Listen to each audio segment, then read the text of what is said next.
queridos, eu queria abordar um tema com vocês. E para abordar esse tema, eu vou ler 2 versículos. Em Isaías 28:16 diz: portanto, assim diz o Senhor Deus: eis que eu assentei em Sião uma pedra, pedra já provada, pedra preciosa, angular, solidamente assentada. Aquele que crê, não foge. Porém, em 1 Timóteo 6,11 diz: tu, porém, ó homem de Deus, foge destas coisas. Então, eu coloquei o título da mensagem assim: fugir ou não fugir? Eis a questão. Tem um versículo dizendo, não fuja, e tem outro versículo dizendo, fuja. O primeiro versículo está nos orientando de maneira clara que existe aquela pedra eleita e preciosa, pedra angular, pedra de esquina, rejeitada por aqueles que não creram, mas eleita e preciosa para aqueles que creem. O nome dessa pedra é Jesus. E diz que aquele que crê nessa pedra não é confundido, quem crê nessa pedra, ele está firme. E ele diz mais, quem está sobre essa pedra não foge. Mas quem está sobre essa pedra tem que aprender que tem certas coisas que será preciso você fugir. Porque quando eu não fujo, porque eu estou diante dessa pedra, é porque no meu coração, selado, discipulado, convertido, eu aprendi que há compromissos inquebráveis. Eu não posso fugir do meu Salvador. Eu não posso fugir do pacto que eu fiz com Ele. Eu não posso fugir do dia, da hora, do encontro que Ele me resgatou. Eu não posso e não devo fugir da responsabilidade de ser o esposo que Deus quer que eu seja. Quando a Bíblia diz, marido, ame a sua esposa, como Cristo amou a igreja. A esposa não deve fugir quando a Bíblia diz que ela deve estar sob a missão do marido. Os filhos não devem fugir de obedecer a seus pais. Os pais não devem fugir de ser modelo para os seus filhos. Os discípulos não devem fugir de imitar o nosso Senhor e Salvador Jesus Cristo, andando como Ele andou. Mas sabe, queridos, muitas vezes, por causa de traumas, traições, decepções, frustrações, pecados, erros, desvios, nós entramos em processos depressivos e nesse lugar se encontra o medo que eu falei domingo passado. E quando nós estamos neste lugar, nós muitas vezes decidimos mal. Nós passamos a fugir das nossas responsabilidades. E muitas vezes não fugimos das coisas que deveríamos fugir. E essa troca, essa incapacidade de discernir o que é que eu devo entrar, o que é que eu não devo entrar, quando é que eu não posso abrir mão e quando é que eu devo renunciar, causa conflitos nas 3 dimensões relacionais. Quais são as 3 dimensões de relacionamento? Primeiro, você e Deus. É essa dimensão vertical. Nós não tínhamos essa dimensão. Essa dimensão estava quebrada, cortada. Nós estávamos mortos nos nossos próprios delitos e pecados. Mas Jesus veio como religare, para tornar a ligar o que já tinha sido ligado um dia. Jesus veio para nos levar ao Pai. Ele disse, eu sou o caminho, a verdade e a vida. Ninguém vem ao Pai a não ser por mim. Jesus trouxe a paz, o castigo que nos traz a paz estava sobre ele, e pelas suas pisaduras nós fomos sarados. Então esse relacionamento vertical, ele é a base de tudo, ele é o vértice, sem ele não há nada. Mas existe, queridos, relacionamentos interpessoais, que é o homem com o homem, o ser humano com o ser humano, é o esposo com a esposa com o esposo, pais e filhos, filhos e pais, relações trabalhistas, irmãos, amigos. Quando nós temos o nosso relacionamento com Deus restaurado, é preciso que esses relacionamentos também sejam trabalhados, havendo em nós uma disposição de consertá-los.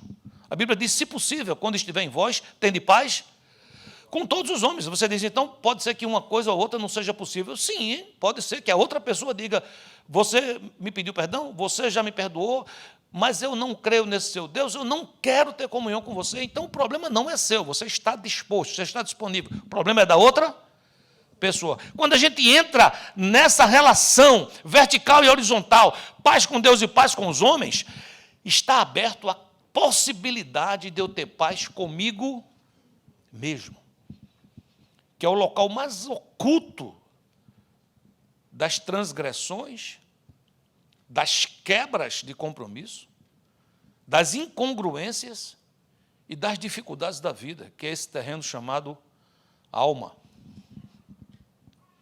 A alma, queridos, é um universo incalculável. Toda vez que eu escuto que alguém é um doutor, psicólogo, seja o que for, que é um profundo conhecedor da alma humana, eu não sei se rio ou se me arrepio. Você diz, por quê? Quem é esse que é um profundo conhecedor da alma humana? Ora, o salmista, de tanto procurar dentro da sua alma, de tanto tentar se consertar, de tanto tentar se curar, há um momento que ele desiste e ele diz, sonda-me, ó Deus, eu não consigo. Sonda-me o Senhor, sonda-me, ó Deus, e vê se há em mim algum caminho mal. Ele transfere essa responsabilidade nesse ambiente enorme, gigante. A alma faz com que você esteja aqui comigo e você esteja aqui, mas a alma também pode fazer com que você esteja aqui, mas você não esteja aqui. A alma faz com que muitas vezes você está num lugar, mas sua cabeça está em outro. Às vezes uma pessoa está olhando para você e está dizendo, eu te amo, e a tua alma está dizendo, não creia.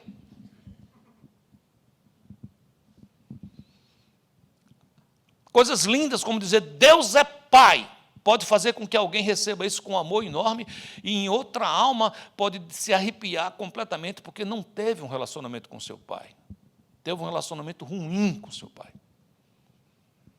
E você diz, o que é que isso tem a ver com fugir ou não fugir? Eis a questão. É porque você vai enfrentar batalhas nessa vida. E não é fugindo das suas responsabilidades que você terá a vitória. Você diz, por que o ponto disso? Porque o seu Senhor, quando lhe salvou, Ele lhe salvou para uma vida eterna. E a vida eterna já começou. Diz a quem está do seu lado, diga, a vida eterna já começou.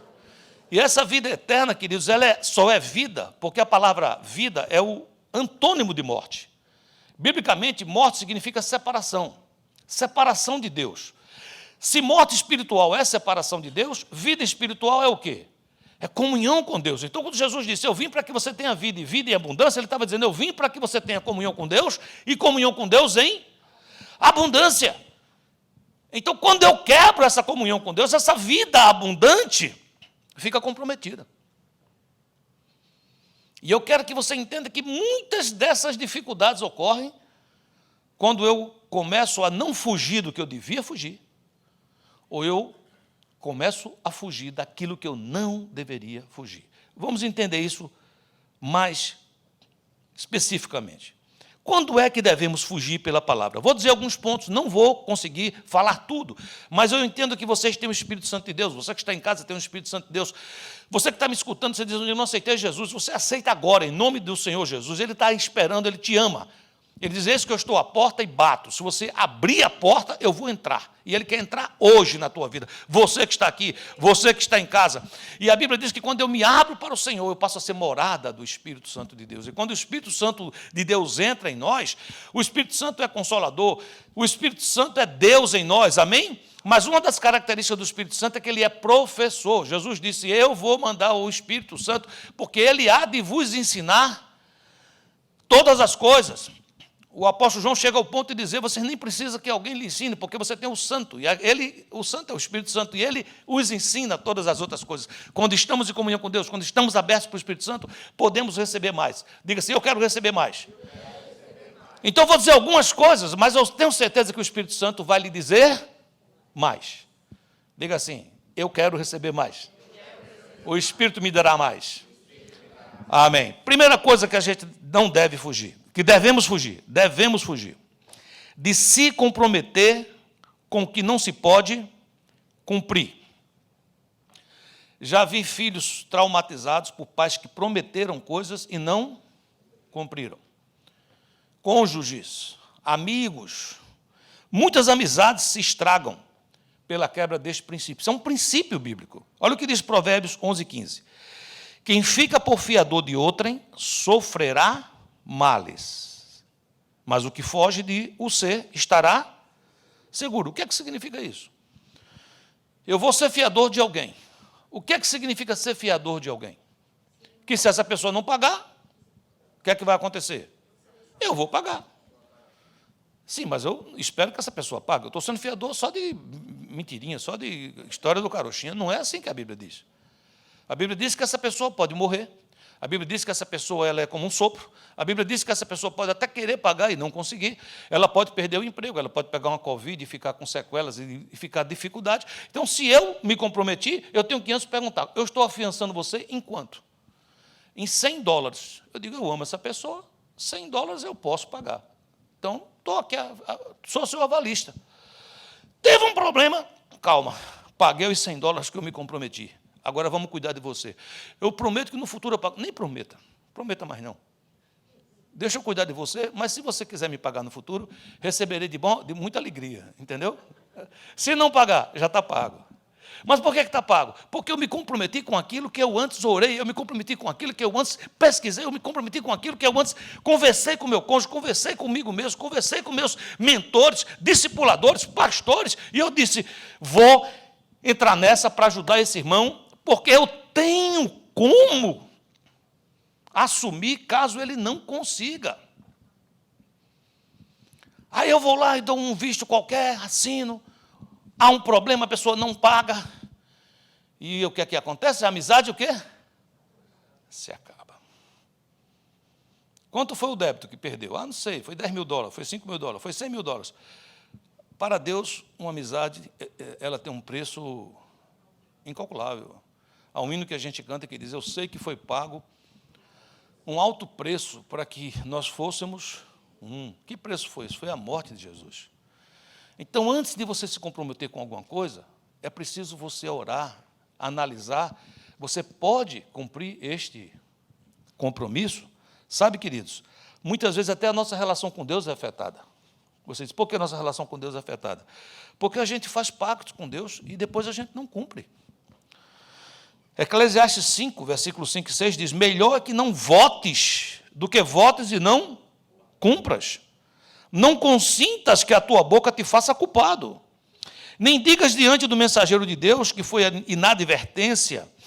Por que razão se iraria Deus por causa da tua palavra, a ponto de destruir as obras das tuas mãos? Nós temos casos na Bíblia complicadíssimos, de gente que prometeu uma coisa e quando chegou na hora de cumprir, disse, eu não sabia o que é que eu estava prometendo. Nós temos Jacó, que se comprometeu a trabalhar 7 anos, e foi enganado, trabalhou mais 7, foi 14 anos trabalhando para casar com uma mulher que depois casou com a outra, e casou com as duas, e as duas brigavam, foi uma festa.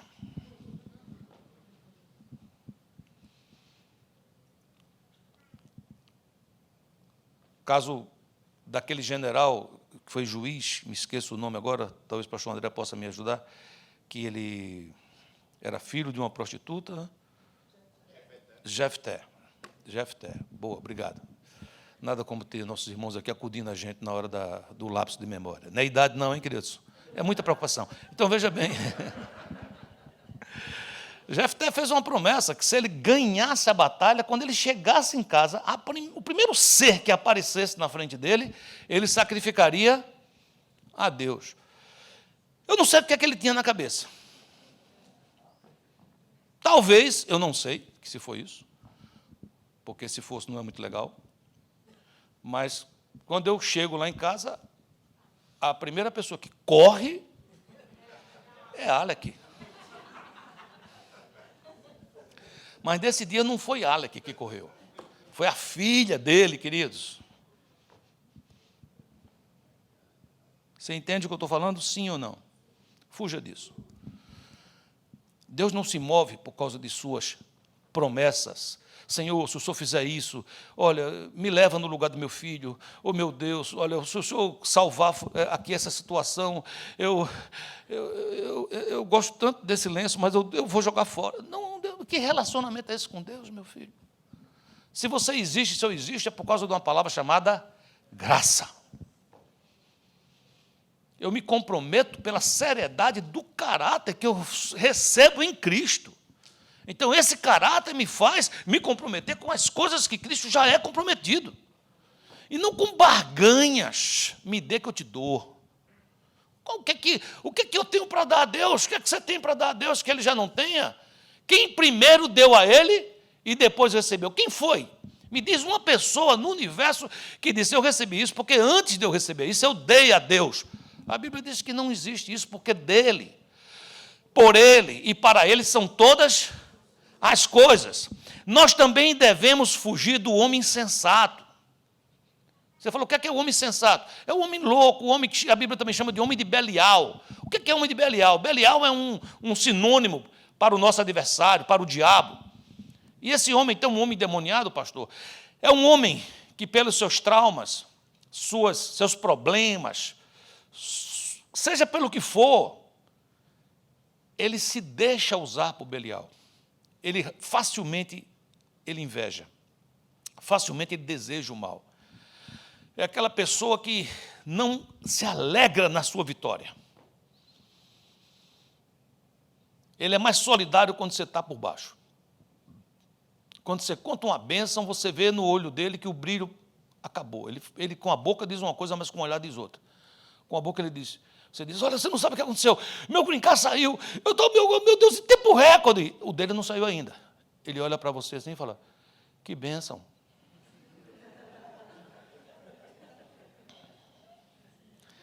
É insensato.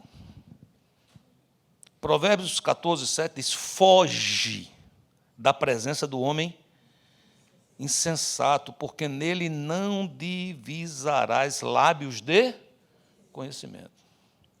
Quantas jovens começam a andar com outros jovens, sabendo que aquele jovem é um insensato, mas está lá.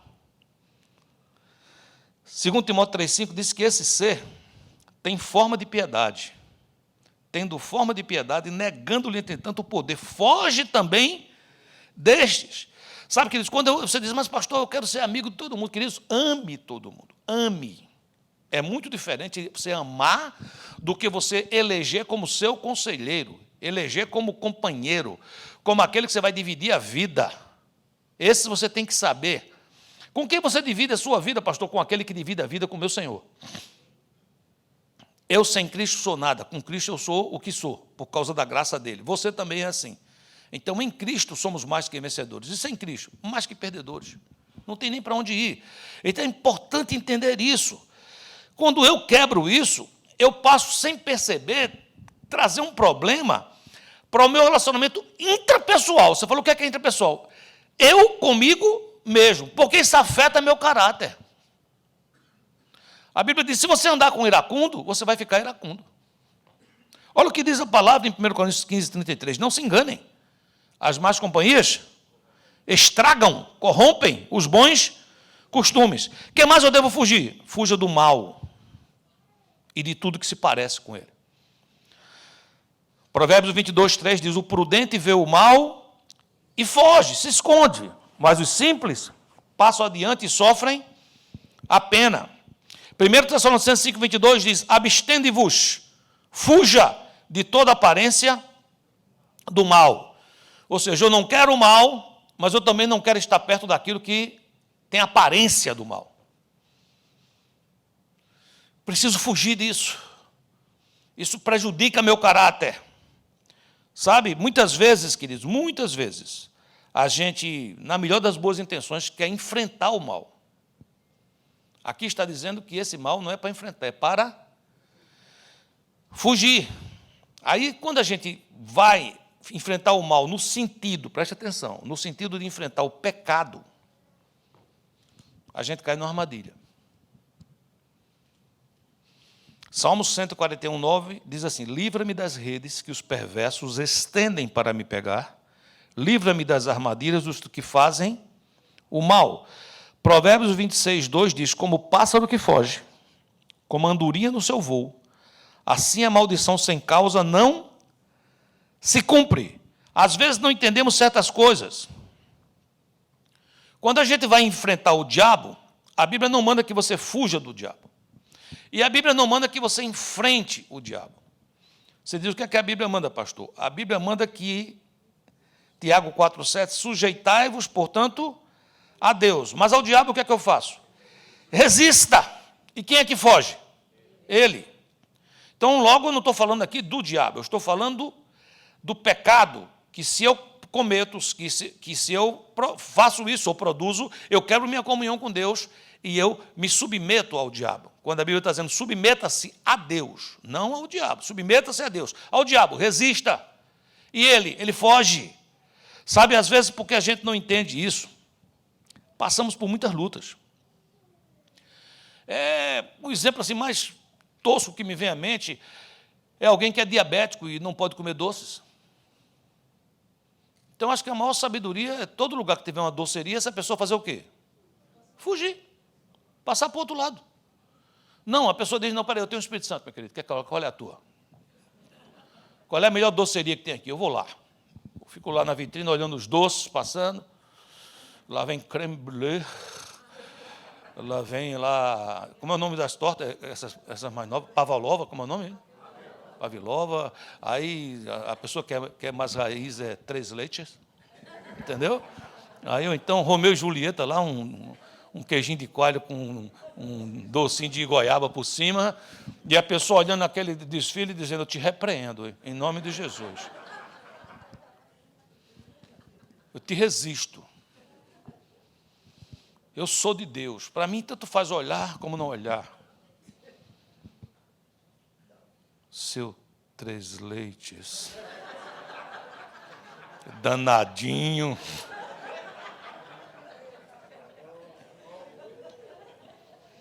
Aí logo você vai ouvir aquela frase assim, só uma vez.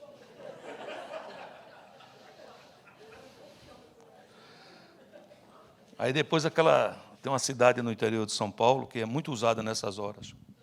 Quimauá, é do interior de São Paulo, né?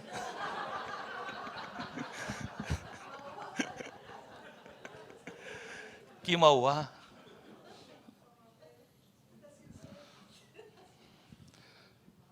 Fuja. Fuja. Você tem problema com pornografia? Fuja. Não, eu sou forte, quando eu vejo assim, eu olho para poder discernir. Não. Você não está discernindo nada, você está entrando na rede, na armadilha.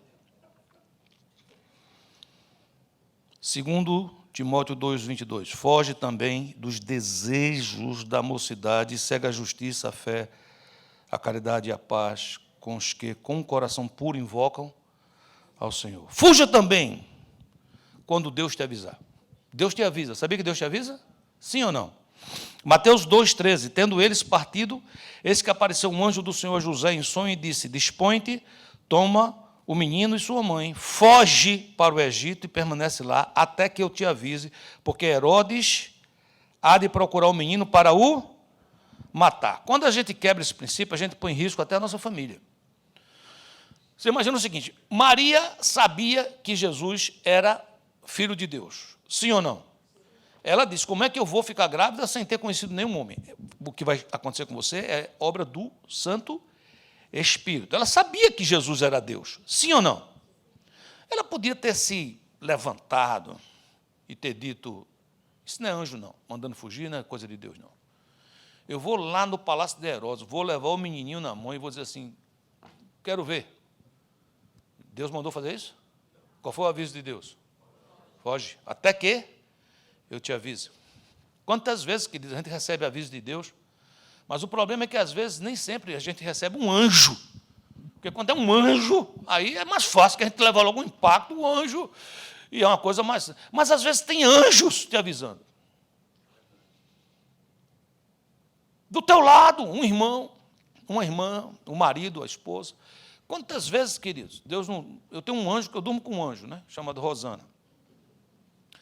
Já perdi coisas no passado, quando eu era mais insensato, que ela dizia para mim, isso não vai dar certo. Eu não entendo nada desse negócio de negócio, mas pelo que eu estou vendo, não vai funcionar. E eu teimava, e ela dizia, olha, você é o marido, você resolve. Eu estou dizendo que não vai dar certo. Mas se der errado, eu vou estar ali esperando no fim da fila, com uma pazinha, para poder juntar os restinhos, para a gente começar tudo de novo. E levei uma relapada boa, sabia disso, sim ou não? Me lembro quando vendi um terreno no Brasil, trouxe o dinheiro para cá, e era época de comprar casa, não sei de que lá, eu digo, acho que é isso que Deus quer, e muita gente me dizia, não, é o que tem que estar. Entrou um anjo para conversar comigo, só que esse anjo era meu filho, e ele era saindo da adolescência. Ele disse, pai, não seria melhor pegar esse dinheiro e quitar a casa? E ele disse assim, um pouco envergonhado, como que diz, esse cara é um homem de negócios. E eu dei até uma risadinha, assim, meu filho, isso é um financiamento, prestação pequena, nós vamos alavancar o dinheiro. Perdemos todo o dinheiro. Vocês, o que foi que houve, pastor? Não fugi quando eu fui avisado. Foge quando o Senhor te avisar. Fuja da ganância. Nós temos um mundo onde diz a você, você pode tudo que você quiser, pode tudo que você quiser. Escuta, a Bíblia nunca disse isso. A Bíblia diz que nada é impossível para Deus. Nada é impossível para Deus. E aquilo que Deus tem planejado para você vai se cumprir porque Ele planejou. Amém? Mas não significa que a ganância, porque quantas vezes eu vi confusões, vieram bater no meu consultório, marido e mulher, a mulher dizendo, pastor, nós estamos aí numa pindaíba, juntando dinheiro. Conseguimos sair de uns débitos. Quando a gente está se aprumando, esse homem chegou lá em casa com um carro tal, zerado, novo, dizendo que foi Deus. Eu digo, e ele ganhou de presente? Eu falei, como foi isso? Não, pastor, você não tem ideia. Eu fui passando por um dealer e eu vi aquele carro que sempre foi meu sonho. Desde que eu era pequenininho, eu sonhava com esse carro. Digo, mas qual foi o carro que você comprou? Ele disse. Eu digo, mas esse carro foi lançado faz 2 anos. Como é que você pode sonhar com esse carro desde que você era pequeno, se ele nem sequer existia? Era um sonho profético? Que negócio é esse, né? Não, mas o senhor não entendeu, não. É que eu cheguei lá, eu encontrei as portas abertas. Quando eu botei o pé no dealer, a porta fez, abriu. Eu digo, é de Deus. E eu encontrei um homem bom, ou homem bom aquele, viu? Me deu um cafezinho, conversou comigo, disse, deixa comigo, teu crédito não está bom, mas eu arranjo outro banco, eu boto para cá, eu boto para lá, está aí a bênção. Como é o nome disso? Isso não é carro, todo mundo aqui precisa de um automóvel. Aqui nos Estados Unidos é muito difícil você se locomover. Nós não temos pelo menos estou falando da Flórida, ou no sul da Flórida, nós não temos um sistema de transporte público muito bom. Temos? Tem alguma coisa aí que dá para se virar, se for o jeito. Mas, então, é normal que todo mundo tenha um transporte, isso não é pecado, isso é normal e é necessário, isso é uma necessidade, tal qual você ter um fogão na sua casa ou qualquer utensílio. Estou falando de outra coisa. Falando que a gente vive num mundo onde você é bombardeado de manhã, de tarde e de noite por supostas necessidades e você começa a acreditar que você, de fato, você precisa daquilo e você não vê que tem um sistema por trás querendo te atar, te amarrar. Você diz, mas qual é o problema se eu for atado? O problema é que você vai quebrar todos os relacionamentos, você vai ficar chateado com Deus, achando que Deus não cumpriu as promessas na tua vida, você vai ter conflitos em casa com a sua família, você vai ter conflitos com você mesmo. E você precisa reconhecer, eu entrei nessa situação por causa do que a Bíblia diz. De fato, grande fonte de lucro é a piedade com contentamento. Sabe o que é contentamento? Porque aprendi a viver contente em toda e qualquer situação. Eu sei estar abastado, e sei estar com escassez. Eu sei estar livre, e sei estar preso. Eu sei estar com saúde, e sei estar enfermo. Aí você entra no versículo 13. Posso todas as coisas naquele que me fortalece. O nome disso é contentamento. Meu Deus, ele tem abundância, ele pode me dar tudo que ele quiser, mas se ele permitir que eu passe por provas, ele tem propósito nisso. Amém? Porque nada temos trazido para o mundo. Preste atenção, nada temos trazido para o mundo. Nem coisa alguma podemos levar dele. Tendo sustento e com que nos vestir, estejamos Contentes. Quantos aqui têm sustento? E eu estou vendo que vocês estão vestidos, então a segunda pergunta, nem precisa você ter com o que se vestir. Mas levanta a sua mão, sim. Você tem sustento? Comeu hoje? Vai comer ainda mais alguma vez hoje? Você tem que ficar o quê? Contente! Diga, eu estou contente, diga. Sabe, queridos, quando a gente entende isso, ora, os que querem ficar ricos caem em tentação e cilada, e em muitas concupiscências insensatas e perniciosas, as quais afogam os homens na ruína e perdição, porque o amor do dinheiro é a raiz de todos os males. E alguns nessa cobiça se desviaram da fé e a si mesmos se atormentaram com muitas dores. Tu, porém, é o homem de Deus, o que é que faz? Foge destas coisas, antes segue justiça, piedade, fé, amor, constância e mansidão. Quando nós quebramos esse princípio, vem muitas dores, muita ruína, muita destruição. Isso aqui não está dizendo o seguinte, ame ser pobre. O que ele está dizendo é o seguinte, não entregue sua vida, sua saúde, sua integridade para ser rico. Receba do Senhor um carro 0 quilômetro do mesmo jeito que você recebeu dele quando você comprou ou quando recebeu um carro com 5 anos de uso. Deus quer que você desenvolva um coração contente, agradecido a Ele. Agradecido a Ele. Quando eu vim para cá, era pastor e também empresário, quando eu entendi que tinha que abrir a igreja, estava vencendo um leasing de um carro que eu tinha. Eu tinha uma Explorer, motor V8 e tal. Então eu fui lá, então entrei num Expedition. Digo, pronto, esse é o carro que eu vou pegar.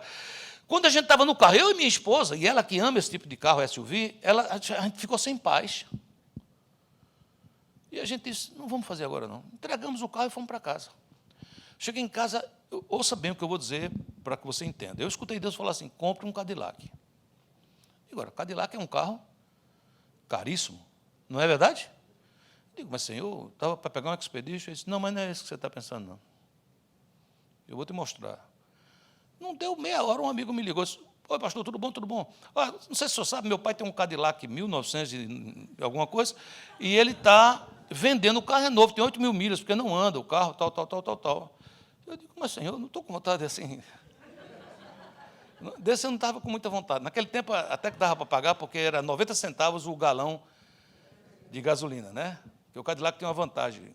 Eu sempre tinha que desligar para abastecer, não tinha perigo de incendiar, porque se deixasse ele ligadinho, até hoje eu estava abastecendo, né? Ele era bacana. Então, eu fui lá, e o carro realmente era barato. E eu comprei esse carro. Pastor Marcos me conheceu na Explorer primeiro, mas em seguida ele me conheceu nesse Cadillac. E a igreja toda, no começo, esse era o Cadillac do pastor. Né? E eu até aprendi aquela música, levei meu Cadillac por um mecânico outro dia. Porque o bichinho para gostar de mecânico era aquele Cadillac. Ó, empurrar carro não é bom, é bom? Agora empurrar Cadillac, você não entendeu o que é isso não, meu querido? E eu estava contente. Estava contente. Cadê a Regina Romano? Está por aqui? Ela está na cabine traduzindo e o Marcelo está lá dentro.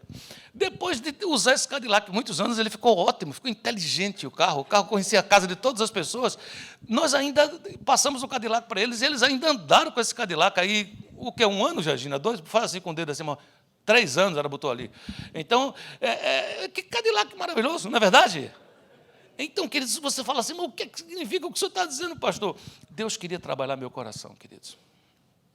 Quando eu cheguei aqui, que eu vi esse negócio de crédito, eu digo, meu Deus, que país de Deus. Quando eu olhei, eu estava com 4 carros em casa, meu irmão. Era um para mim, um para minha esposa, um para minha filha, outro para outro, e já esperando o filho crescer mais para arranjar um para ele. Deus disse, vá desfazendo. Um por um. Porque você vai fechar as lojas. Você vai passar por um novo período. Não vai te faltar nada. Mas Deus queria me tratar. Você entendeu ou não? Deus queria me tratar por um período. Tirar de mim qualquer coisa dessa, porque eu ia entrar num processo que iam chegar promessas, propostas, projetos, e eu precisava estar com o meu coraçãozinho íntegro. Conversava eu essa semana com um irmão que trabalha com comércio exterior, e ele me dizia algo assim, dizia, pastor, esse mercado é um negócio maluco. Chega gente assim para vocês assim, vamos ficar rico. Mas quando você olha para aquilo ali, é o que está dizendo aqui, ó. Os que querem ficar ricos, a qualquer custo, a qualquer preço, caem em tentação e cilada e em muitas concupiscências sensatas e perniciosas, as quais afogam os homens aonde? Na ruína e perdição. O problema não é o dinheiro, meu querido, o problema é o amor ao dinheiro. Foge disso. Amém? Último ponto de fugir. Vamos fugir das contendas. Tem gente que é conflitivo, gosta de uma briga. Não sei se você já viu. Você posta uma coisa qualquer, ele já diz um negócio contra. Eu tenho não sei quantos seguidores aí em Facebook, não sei o que lá, juntando para um lado para outro, deve dar 12 mil, sei lá quantos, porque eu tenho várias contas desse negócio. Eu sempre tenho uns 2 ou 3 que, olha que pessoa tranquila. Se eu postar assim, Deus é bom, pronto. Ele vai dizer, e as crianças da África que estão sem alimento? No começo eu respondia. Eu dizia, nós temos uma escola em Guiné-Bissau, estamos ajudando, está fazendo nossa parte. Você faz o quê?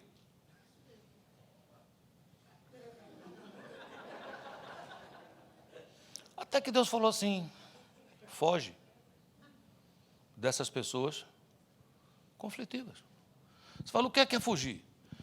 Ignora, ou se lhe perturba, tem um botãozinho lá que diz o quê? Hello. Foge. Foge de contenda. Tem marido que é picuinha, rapaz. Eu tenho. Chega em, eu conheci uma história aqui que o cara chegava em casa fazendo assim, ó.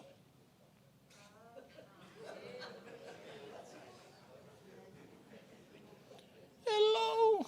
Em vez de chegar com o dedinho, chega com um paninho limpando, meu filho.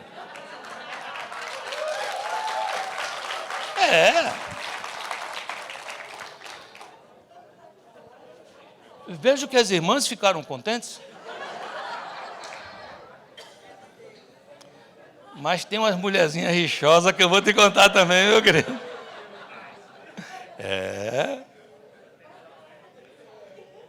O pobre chega em casa ali correndo e tal. Aí ele diz, hoje é o quê? É frango, feijão? É o que a gente tem para hoje. Eu não estou reclamando, eu fui só perguntar, assim, de leve. Foge das contendas. 2 Timóteo 2,23. E rejeita as questões loucas, sem instrução, sabendo que produzem contendas. Ao servo do Senhor não convém contender, mas sim, o seu o quê, meu filho? Ser manso para com todos, apto para ensinar, sofredor. Amém, queridos? Já entenderam o que é que tem que fugir? E aí o Espírito Santo já disse um bocado de coisa mais, não foi? Está todo mundo com vontade de me ajudar. Pastor, bota mais esse ponto, bota mais aquele.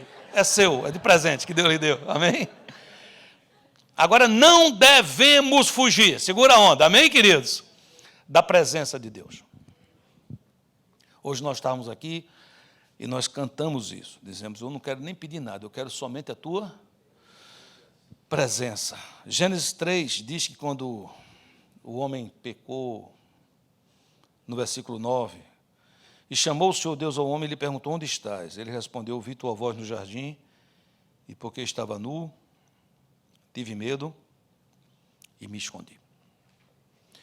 Por que eu não devo fugir da presença de Deus, pastor? Tem vários motivos, mas o principal é porque é impossível. Salmo 139, versículo 7 diz, para onde me irei do teu espírito, ou para onde fugirei da tua face? Se eu subir ao céu, tu aí estás. Se eu fizer no céu a minha cama, eis que tu ali também estás. Se disser, de certo que as trevas me encobrirão, então a noite será luz, à roda de mim. Nem ainda as trevas me escondem de ti, mas a noite resplandece como o dia. As trevas e a luz são para ti a mesma coisa. As trevas e a luz são para ti a mesma coisa. O que foi que fez Adão se esconder de Deus? Pecado. Conversava eu, algum tempo atrás, com um irmão que me procurou e disse, pastor, eu quero me reconciliar com o Senhor Jesus. Eu quero lhe dizer o seguinte, eu estava me afastando da igreja e eu estava arranjando culpa para dizer o porquê é que eu estou saindo da igreja. Estava arranjando alguma coisa, mas hoje eu vim lhe dizer o que era. Eu digo, pode falar assim, eu pequei.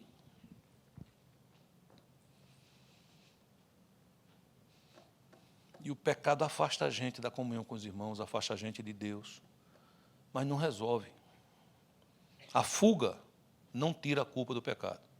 Repita isso, por favor. A fuga não tira a culpa do pecado. Você diz, o que é que tira a culpa do pecado, pastor? A Bíblia diz que é a confissão. 1 João 1,9 diz, se confessarmos os nossos pecados, Ele é fiel e justo para nos perdoar os pecados e nos purificar de toda injustiça. Que maravilha, não é? Confessarmos, dizer, eu errei, eu pequei. Ah, porque eu trouxe um dinheiro do Brasil, eu investi numa casa, eu perdi. Você tem que falar assim, eu errei. Eu confessar, por que foi que você quis fazer isso? O que é que tinha no seu coração? Porque não é errado você fazer negócios, não é errado você comprar, não é errado você vender, não é errado você ganhar dinheiro, não é errado você poder sustentar a sua família dignamente, não é errado você prosperar. O ponto é o princípio. É a motivação interior, porque nós servimos a um Deus que a Bíblia diz que Ele não vê como vê o homem que vê o exterior, mas Deus vê o coração. Antes que a palavra chegue à boca, Ele já sabe tudo. Mas a Bíblia também diz que um coração quebrantado e contrito, Ele não despreza. A Bíblia também diz que aquele que confessa a sua transgressão e abandona e deixa, alcançará misericórdia. Então, repita assim comigo, diga, eu não vou fugir da presença de Deus. Outra coisa que eu não posso fugir,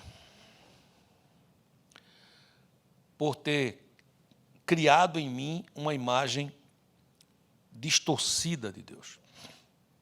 Você diz, como é que eu posso curar isso? É preciso conhecer a Deus. A falta de conhecimento do Deus verdadeiro, do Deus da Bíblia, muitas vezes faz com que eu tenha uma imagem de Deus que não é Deus.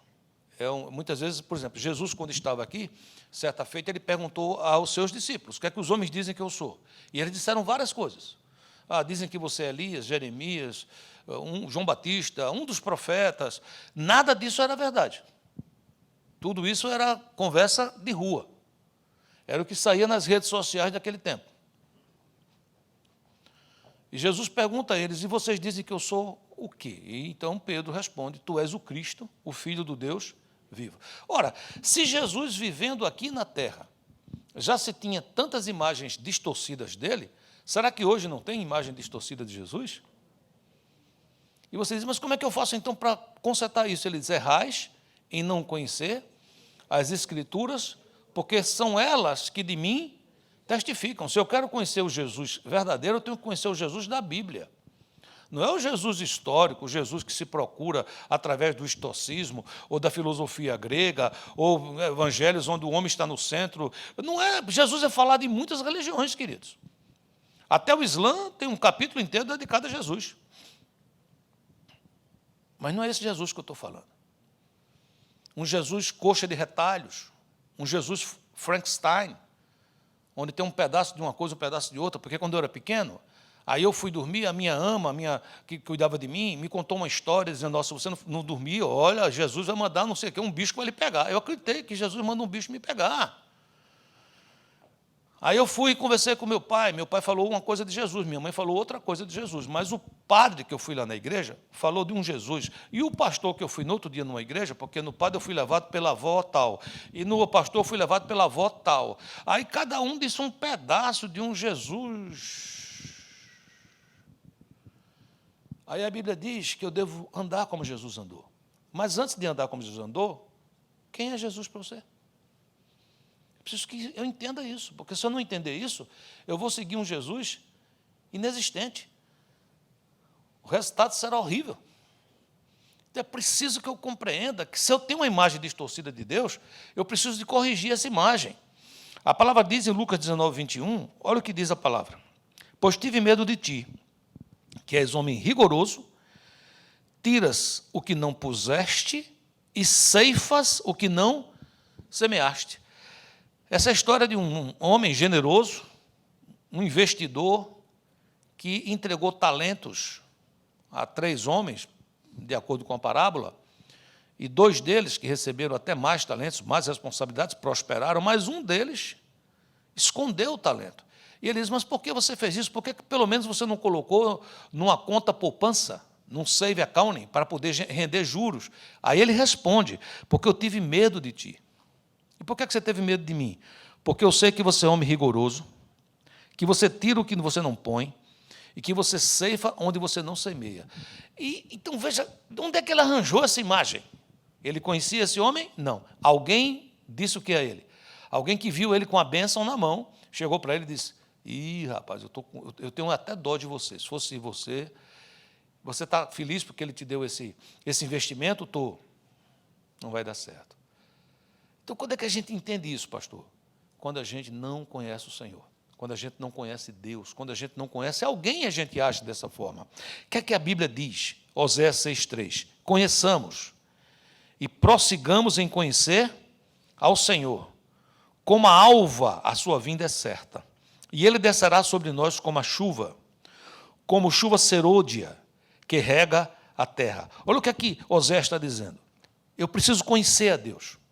Como é que eu conheço a Deus? O primeiro passo é entregando a minha vida a Jesus Cristo, recebendo Ele como único, suficiente, Salvador e Senhor. Eu não preciso nada além de Cristo, nem nada menos aquém de Cristo. Eu preciso de Cristo.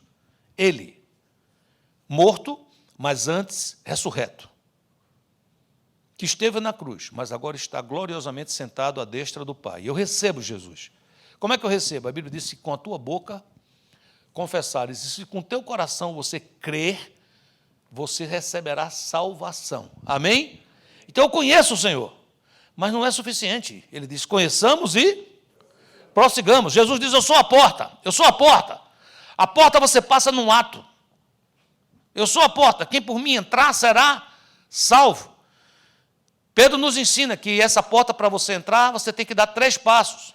Todo lado de fora, o primeiro passo é arrependa-se. A porta está aberta. Segundo passo, seja batizado. O que é ser batizado, pastor? Seja inserido, enxertado no corpo de Cristo. E o terceiro passo, já dentro, receba o dom do Espírito Santo. Passa a ser morada do Altíssimo. Amém, queridos? Então, o Evangelho, ele é um já. Amém, queridos? Já começou. Mas imediatamente se transforma num processo. Jesus não é apenas a porta, ele diz, eu sou a porta, mas ele também diz que ele é o caminho. Então, uma vez que eu passo pela porta, conheci, agora o que é que eu tenho que fazer? Prossigamos em conhecer o Senhor. Porque é certo que como a luz da manhã vem, ele vai vir. Eu entro para andar com o Senhor, sei pouca coisa, está tudo escuro. Eu vejo pouca coisa, mas eu sinto uma paz. Eu sinto uma alegria que eu não entendo. Quando escuto a palavra de Deus, meu coração queima. Quando eu ouço uma palavra, aquela palavra me toca. O que é que eu faço, pastor? Esse é o caminho, andai nele. Não se desvie nem para a direita e nem para a esquerda, porque é certo, do mesmo jeito que a luz da manhã vem, que você vai ver a presença dele clara na sua vida. Amém, queridos? Então, quando ele diz isso, queridos, ele fala assim, isso vai ser como chuva serôdia que rega a terra. O seu coraçãozinho sedento vai ser completamente satisfeito. Tiago 4,8 me ensina como é que eu faço isso. Ele diz, chegai-vos a Deus, e ele se chegará a vós. Por que ele não se chega primeiro, pastor? Porque ele já chegou. Ele já veio. E ele está agora esperando que eu venha. Ele diz, chegai-vos a Deus. Eis que eu estou à porta e bato. Se você abrir a porta, eu entro. Mas não vou entrar somente para ficar lá, não. Eu vou entrar para fazer uma festa. Eu vou cear com você e você vai cear comigo. Nós vamos ter comunhão. Amém, queridos? Vamos ter fartura. Limpai as mãos, pecadores, e vós de duplo ânimo purificai o coração. Amém? Quando eu recebo o Senhor, que eu estou com Ele, queridos, existe algo que eu começo a ter vontade de fazer. Quando eu recebo Jesus, eu não sei explicar muita coisa, eu não sei dizer muita coisa, eu não sei ensinar muita coisa, mas eu fico com a vontade enorme de falar de Jesus para os outros. Você lembra quando você se converteu, como foi logo no começo? Quantos aqui lembram assim, levanta o dedinho assim, para eu ver você? Você sentiu isso? Não é verdade? O que é que geralmente a pessoa, quando se converte logo, faz? Ele vai falar de Jesus para as pessoas. Eu encontrei Jesus, eu estou cheio dele. A pessoa do outro lado fala, encontrou como? Conversa essa, tal. O que é que ele faz? Que ele não sabe o que fazer. Ele faz o que os discípulos no começo fizeram, ele faz o que a mulher samaritana fez. Ele diz, Jesus, fica aí. Vem cá, Zé. Não conversa não, vem comigo. Eu vou te levar para você ver Jesus, não é? E onde é que ele acha que a pessoa vai ver Jesus? Na igreja, no lugar onde ele viu. Ele diz, eu fui ao culto. O pastor falou, eu recebi, eu vou levar meus amigos para lá, eu quero levar essas pessoas para lá, porque a gente fica com vontade. Você, por que você fica com vontade? Porque o evangelho é um conceito transferível. Diga assim, evangelho é um conceito transferível. Evangelho que você não tem vontade de transferir é porque não é evangelho. Evangelho significa boas novas. Quando a gente recebe uma notícia boa, a gente tem vontade de quê? De espalhar.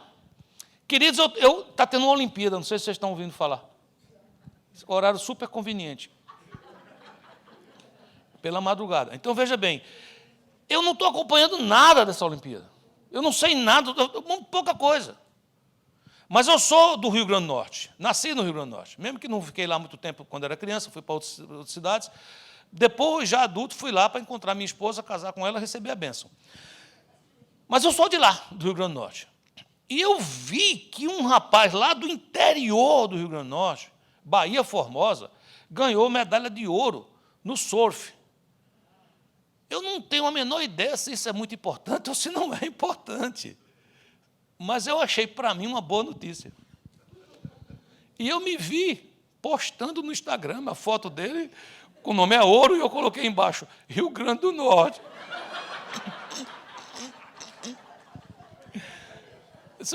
Porque me soou como uma boa notícia. Aí eu fiquei com vontade de espalhar.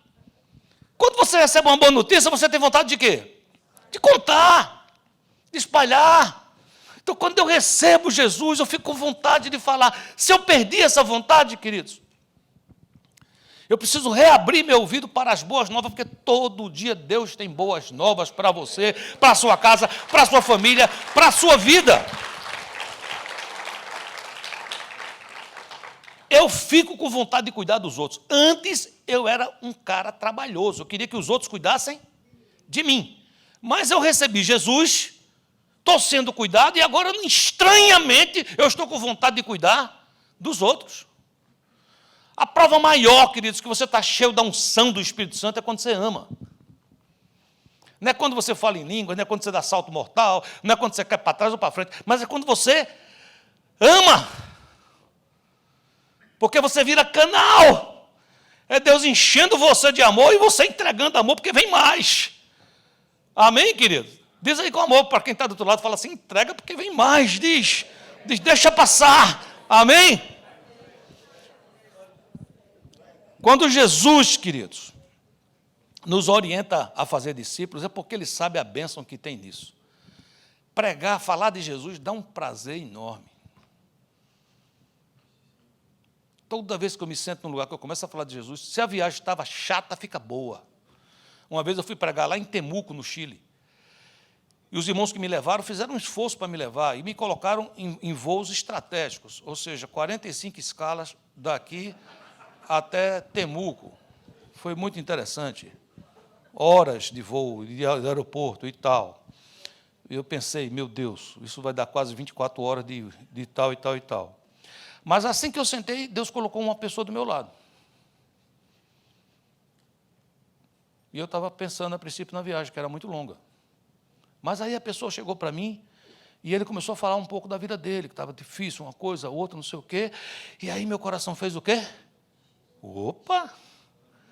E eu comecei devagarzinho a falar para ele de religião, da igreja, das regras. Você acha que foi isso que eu fiz? Isso não é boa nova, não, isso é chatice. Eu falei para ele daquele que nos ama tanto, mas tanto, que deu sua vida pela gente. E que me colocou do lado dele ali, que eu nunca mais vi, mas para falar desse amor para ele. E terminamos aquela viagem, aquele primeiro trecho, ele entregando a vida a Jesus. Durante todo esse período, 3 pessoas entregaram a vida a Jesus. E a viagem para mim foi leve, eu não senti. Quase que fiquei viciado em em escalas. Fala de Jesus, é bom demais, querido. Dá um prazer enorme. Amém? João 10,12 diz, o mercenário que não é pastor, a quem não pertence as ovelhas, vê o lobo, abandona as ovelhas e foge. Então o lobo as arrebata e dispersa. Aqui está dizendo que tem uma pessoa que foge da missão, do chamado para cuidar de vidas. Ele não é você, ele é o mercenário. Você fala, o que é mercenário? Ele faz isso por dinheiro. Nós fomos chamados para fazer isso por amor. Quando Jesus ressuscita, e que ele está próximo de ir para o Pai, Mateus 28, versículo 19, ele diz assim, ide, portanto, fazei discípulos de todas as nações. O que é que eu faço, meu querido Jesus? Batize-os em nome do Pai, do Filho e do Espírito Santo. Ensine-os a guardar todas as coisas que vos tenho ordenado. Olha que promessa linda. Você faz isso? Faço. Eis que estou convosco todos os dias até a consumação do século. Jesus vai estar comigo ou não vai estar comigo? Ele está com você sempre. Mas é a percepção da presença dele. Ele está dizendo o seguinte, quando eu faço discípulos, quando eu faço o que ele está mandando, eu sinto a presença dele todos os dias até a consumação dos séculos. Pastor, faz alguns dias que eu me sinto no deserto, eu não estou sentindo a presença de Deus. Comece a fazer discípulo. Comece a evangelizar. Comece a deixar a água fluir. Começa a ser canal de bênçãos. Amém, queridos? Eu não devo fugir das promessas que eu fiz a Deus. Eu fiz uma promessa? Fiz. Não posso fugir. Um dia o Senhor me chamou para o ministério. Me tocou, me emocionou, me quebrantou, me convenceu. E eu disse sim. Entendeu ou não? E foi uma maravilha, e tem sido uma maravilha. Exercer o dom que Ele me dá um prazer enorme. Mas eu preciso confessar a vocês que na caminhada nem sempre é fácil. Não tem somente dias de sol, tem dias de tormenta. Tem lutas e tem dificuldades. Mas um dia eu disse sim.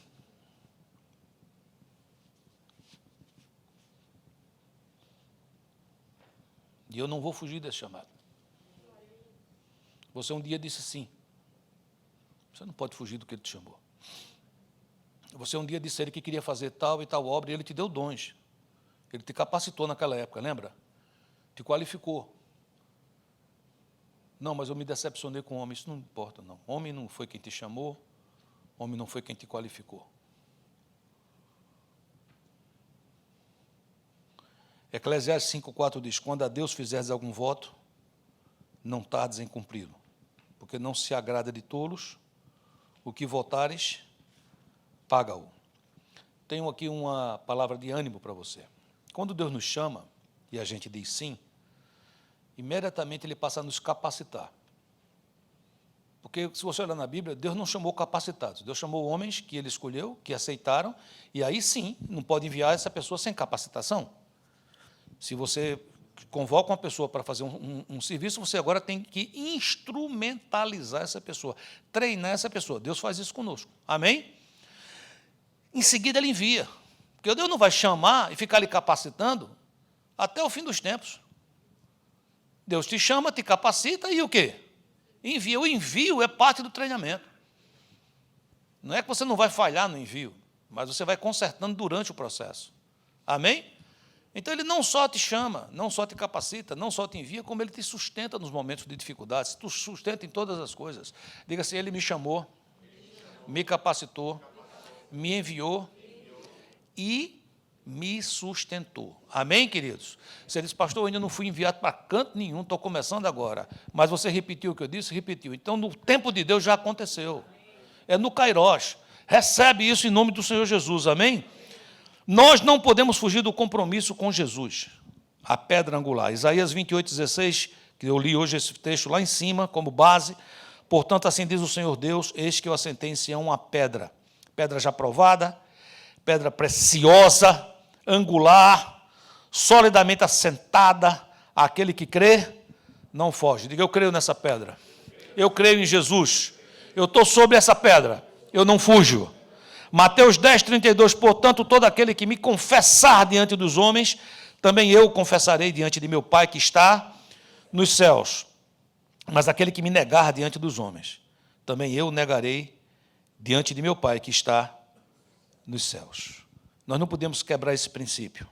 Quando quebramos o nosso relacionamento com Deus. Queridos, eu quero que você saia daqui hoje com a consciência. Existe um combate que é seu. Existe uma luta que é a sua.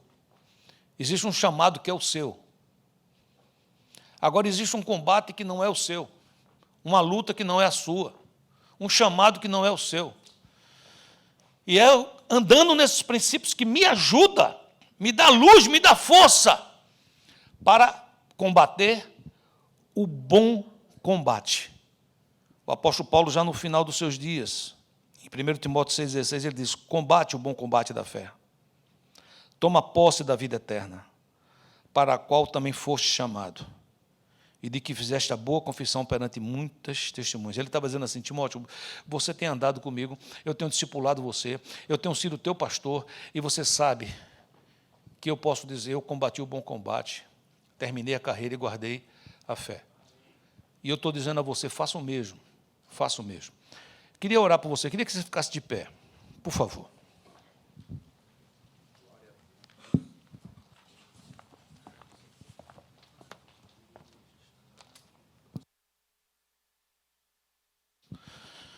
Deus está nesse lugar, você acredita? Você que me escuta da sua casa, você que me escuta no seu carro, Deus está com você nesse momento. Posso afirmar isso porque li hoje na Bíblia que você não vai poder fugir da presença de Deus, eu não vou poder fugir da presença de Deus, para onde eu for Ele está. Mas existe uma presença de Deus diferente. Não a presença de Deus porque Ele é onipresente, mas a presença de Deus porque Ele aprova. É quando a Bíblia chama de Jeová chamar. É quando Deus está presente porque Ele se alegra do que está acontecendo. E eu queria que você declarasse que Deus está na sua vida, que Deus está aqui, que Deus está com você. Deus está aqui, aleluia, tão certo como o ar que eu respiro, tão certo como a manhã que se levanta, tão certo como eu te falo e tu podes me ouvir. Diga, Deus está aqui. Deus está aqui. Tão certo como o ar que eu respiro. Certo como o ar que eu respiro. Tão certo como a manhã que se levanta. Como a manhã que se levanta. Tão certo como eu te falo. Certo como eu te falo. E tu podes me ouvir. Deus está aqui. Tão certo como o ar que eu respiro. Tão certo como a manhã que se levanta. Tão certo como eu te falo e tu podes me ouvir. Quero nesse momento orar por você.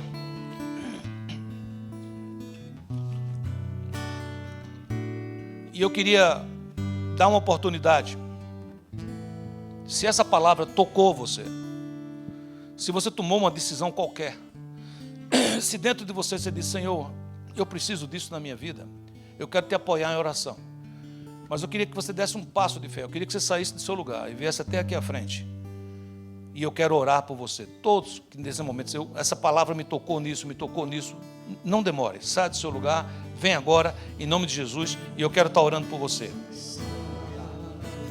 Se você está escutando uma palavra dizendo não vá, repreenda ela, em nome de Jesus, e venha.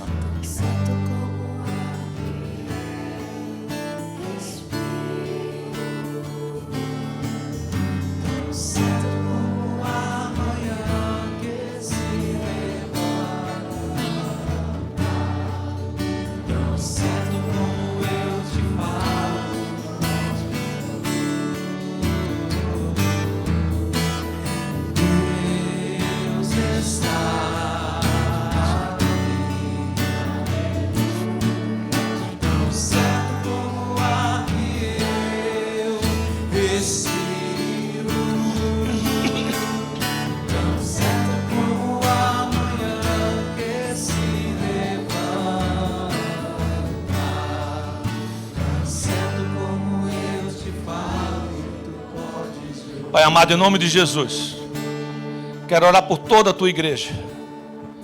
Quero orar por aqueles que estão em casa, por aqueles que nos ouvem em outros lugares. Mas quero principalmente, Senhor, entregar esses que estão vindo aqui à frente, porque estão dizendo: eu tenho algo, Senhor, contigo, que o Senhor me tocou. E eu quero pedir que venha sobre eles, Senhor, como a tua palavra diz, como a alva, como a luz da manhã, como a chuva serôdia, quebrando todo jugo, despedaçando todo jugo e trazendo essa alegria que só o Senhor dá, só o Senhor dá, só o Senhor dá, só o Senhor dá. Ensina-nos a fugir das coisas, Senhor, que são armadilhas, Senhor, contra a nossa vida. E coloque em nós um espírito inabalável que não foge do compromisso contigo, Senhor. Te peço assim, no nome de Jesus. Vocês que estão aqui na frente e todos vocês que estão aqui, durante a mensagem, quando eu falei sobre conhecer a Deus, eu disse que há um passo inicial. E esse passo é dizer: eu quero o Senhor Jesus, Jesus me aceita como teu filho, me aceita, me receba. E pode ser que você até já tenha feito isso no seu coração, mas há uma necessidade da gente fazer isso publicamente. Jesus disse: aquele que se envergonhar de mim diante dos homens, eu vou me envergonhar dele diante de meu Pai. Mas se você não se envergonhar de mim, eu não vou me envergonhar de você. Então, se você já recebeu Jesus algum dia, mas nunca fez isso publicamente, ou se você nunca fez, mas quer fazer agora, eu queria orar por você. Então, se você está aqui nesse lugar, levanta uma das suas mãos que eu quero orar por você. Amém. Dê um passo aqui para frente. Pode dar um passo para frente. Pode ajudar, Marcelo. Pode ajudar. Venha. Você nunca fez uma oração recebendo Jesus? Eu quero te ajudar a fazer isso hoje. Você que está em casa também, eu quero que você me acompanhe nessa oração. Repita comigo, que eu vou orar agora. Diga: Senhor Jesus, eu te peço perdão pelos meus pecados, Senhor. Estes pecados me afastaram de ti, mas eu sei que o Senhor morreu naquela cruz, e através do teu sangue o Senhor me perdoou, e eu te confesso meus pecados, e eu te peço perdão, e eu recebo a palavra que diz que o teu sangue me purifica de toda injustiça e me perdoa todos os pecados. Eu recebo hoje o perdão dos meus pecados, e eu quero declarar publicamente que eu te recebo, que eu te aceito como meu Senhor, Salvador, único, suficiente. Escreve meu nome, Senhor, no teu livro, de onde ninguém pode apagar. Eu te recebo, e a partir de hoje eu sou igreja, em nome de Jesus. Amém e amém. Dê uma salva de palmas ao Senhor. Glória a Deus. Glória a Deus.